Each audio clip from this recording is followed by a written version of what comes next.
Pourquoi l'action LVMH vaut 534 euros? À la fin de cette vidéo, tu sauras l'expliquer et le comprendre. Alors la valorisation d'une entreprise et donc d'une action, c'est très simple. 534 euros, c'est le prix d'une action, sachant qu'il y a énormément d'actions en circulation. Et donc si tu fais 534 euros fois le nombre d'actions LVMH qui sont disponibles dans le monde, eh ben, ça va te donner une taille totale de l'entreprise de 266 milliards d'euros. Donc au moment où j'enregistre, la taille d'LVMH en tant qu'entreprise, c'est 266 milliards d'euros.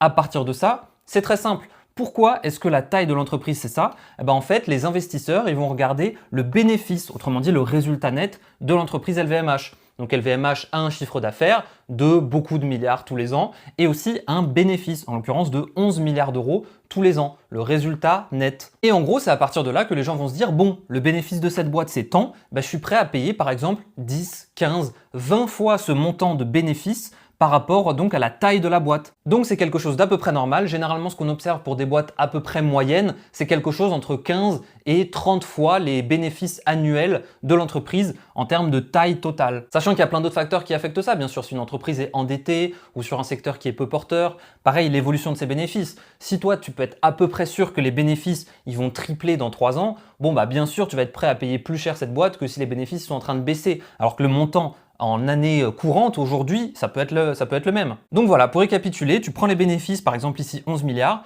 tu le multiplies par 15, 20, 25 fois à peu près, et ça te donne ici 266 milliards en multipliant par 25, parce que c'est ce que les investisseurs sont prêts à payer, parce qu'ils estiment que c'est quand même une bonne boîte.